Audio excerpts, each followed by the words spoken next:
আসসালামু আলাইকুম রহমতুল্লাহ। Dear viewers, আশা করি আল্লাহ তাআলার রহমতে অনেক ভালো আছেন। তো আজ সি প্রোগ্রামিংয়ের ক্লাস 17। তো আজ আমরা শিখব কন্ডিশনাল লজিকের আরও একটি পর্ব, যে কোনো একটি সংখ্যা কোনো একটি ইংরেজি বর্ণ সেটি কি ভাওয়েল কিনা না কনসোন্যান্ট, তো সেটা আমরা পরীক্ষা করব। তো আগে থেকে আমি একটি কোড করে রেখেছি যাতে আপনাদের সময়টা বেঁচে যায়। তো এখন আমি এই কোডটাকে আপনাদেরকে বুঝাবো যে এটা কীরকম। যে সিএইচ এটি একটি হচ্ছে চার টাইপের ডাটা। তো এই ডাটায় আমরা একটি ভ্যারিয়েবল ইনিশিয়ালাইজ করলাম, সিএইচ এর মান আর। চার একটি ক্যারেক্টার টাইপের ডাটা এবং সিএইচ হচ্ছে একটি ভ্যারিয়েবল এবং এর মান ইনিশিয়ালাইজ করলাম আর। এখন আর কি ভাওয়েল না কনসোন্যান্ট সেটা আমরা এখন দেখব। তো এখানে আমরা কি শর্ত পরীক্ষা করেছি, যে সিএইচ এর সমান কি না। ডাবল ইকুয়াল টু দ্বারা বোঝায় যে বাম সাইডের এইটার সমান এইটা কি না, সমান কি না, সমান না সমান, অর্থাৎ সমান কি না এইটা পরীক্ষা করার জন্যই সিএইচ ব্যবহার করা হয়, ডাবল ইকুয়াল টু ব্যবহার করা হয়। তো সিএইচ এর সমান কি না এটা আমরা পরীক্ষা করছি সিএইচ ডাবল ইকুয়াল এ। এবং এখানে এই যে দেখতে পাচ্ছেন দুইটা লাঠির মতো, এটা হচ্ছে অর অপারেটর। আপনারা যারা ইন্টারমিডিয়েটে আইসিটি বই পড়েছেন বা প্রোগ্রামিং সম্পর্কে একটু ধারণা আছে, বিশেষ করে বাইনারি সংখ্যার উপর, তো তারা দেখবেন যে অ্যান্ড অপারেটর আছে, ঠিক আছে। তো অর অপারেটর আছে, এক্স অর, তারপর এরকম আরও অনেক নট অপারেটর, বিভিন্ন অপারেটর আছে। তো এই অপারেটরকে প্রোগ্রামিংয়ের ভাষায় রূপান্তর করার জন্য এই দুইটা দাড়ির মতো চিহ্ন দিতে হয়। তো এটা দ্বারা বোঝায় অর অপারেটর, অর্থাৎ এই কন্ডিশনের ভিতর যে কোনো একটা সত্য হলেই পুরা কন্ডিশনটাই সত্য হবে। তো সিএইচ ইকুয়াল এ, অর্থাৎ সিএইচ এর সমান কিনা, যদি সমান হয় তাহলে এটা প্রিন্ট করো, আর যদি সমান না হয় তাতেও কোনো সমস্যা নাই। সিএইচ ই এর সমান কিনা, যদি সিএইচ ই এর সমান হয় তাহলে এইটিকে প্রিন্ট করো, অর্থাৎ সিএইচ ইজ ভাওয়েল। আর যদি এটা সত্য না হয়, তাহলে সমস্যা নেই, সিএইচ আই এর সমান কিনা তাহলে এটা প্রিন্ট করো, সিএইচ ও এর সমান কিনা তাহলে এটা প্রিন্ট করো, না হলে সমস্যা নেই, সিএইচ ইউ এর সমান কিনা তাহলে এটা প্রিন্ট করো। যদি একটাও সমান না হয়, অর্থাৎ এ ই আই ও ইউ এই এই পাঁচটার একটার সমানও যদি এই সিএইচ অর্থাৎ এই আর সমান না হয়, তাহলে ইলস কন্ডিশনে আসো এবং আসিয়া প্রিন্ট করো যে পার্সেন্টেজ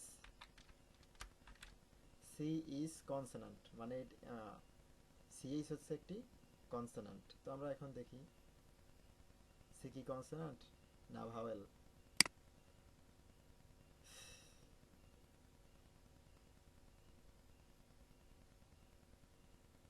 তো কম্পাইল হচ্ছে, একটু সময় নেবে। ইরর, কোথায় ইরর সেটা আমাদেরকে এখন খুঁজে বের করতে হবে।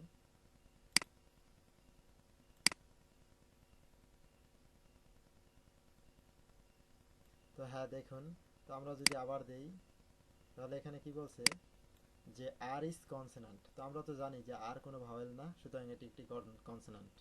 মানে যখন এ ই আই ও ইউ একটাও এই সিএইচ এর সমান না, অর্থাৎ সিএইচ একটারও সমান যখন না, তখন এই ইফ কন্ডিশন বাদ দিয়ে, অর্থাৎ ইফ কন্ডিশন এখন মিথ্যা, এখন ইলস কন্ডিশন সত্য।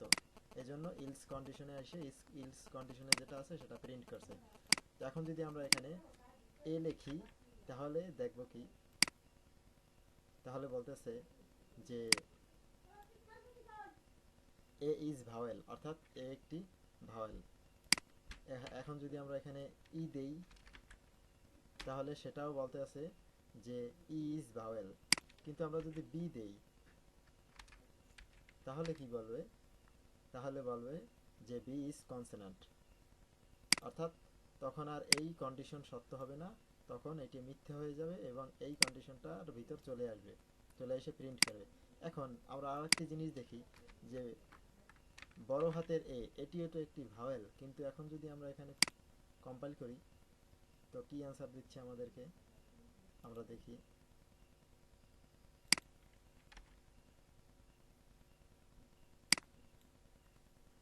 আমাদেরকে অ্যান্সার দিচ্ছে যে capital A is consonant.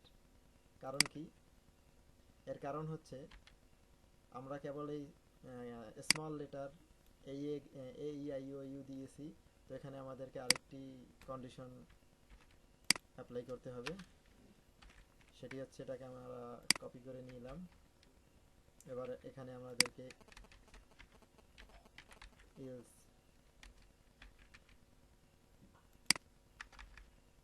Else if দিয়ে এখন আমাদেরকে এখানে বড় হাতের এ, বড় হাতের ই এবং বড় হাতের আই সবকিছু আমাদেরকে বড় হাতের দিতে হবে। এখন যদি আমরা প্রিন্ট করি,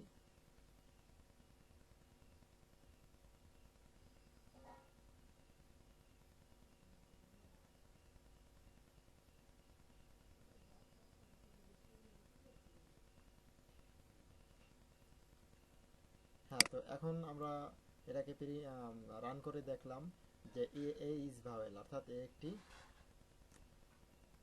একটি ভাওয়েল। এখন যদি আমরা এখানে ই দেই, বড় হাতের ই বা বড় হাতের সাপোজ ইউ দিলাম, এবার যদি আমরা এটাকে প্রিন্ট করি তো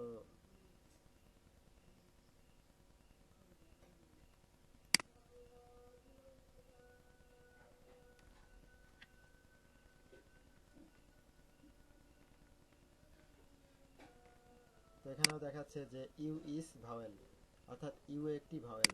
তো আমরা যখন এখানে একটা অ্যাপ্লাই করছি, অর্থাৎ ছোট হাত দিয়ে আমরা অ্যাপ্লাই করছি যে A E I O U small লেটারের, তখন শুধু স্মল লেটারের বেলায় এ ই আই ও ইউ যখন আমরা এখানে সিএসি ভিতর দিয়েছি তখনই কেবল প্রিন্ট করছে যে এটি ভাওয়েল, কিন্তু বড় হাতে দেওয়ার সময় প্রিন্ট করে নাই যে এটি ভাওয়েল কি না। তো যখন আমরা এই সমস্যাটার সমাধান করেছি তখন এই আমাদের সঠিক উত্তর দিয়েছে। তো আশা করি বুঝতে পেরেছেন যে কিভাবে কোনো বর্ণ, ইংরেজি বর্ণ ছোট হাতের না বড় হাতের সেটা কিভাবে প্রিন্ট করব। তো পরবর্তী টিউটোরিয়াল দেখার জন্য আমন্ত্রণ জানালাম। পরবর্তী টিউটোরিয়ালের সাথেই থাকেন। আসসালামু আলাইকুম রহমতুল্লাহ।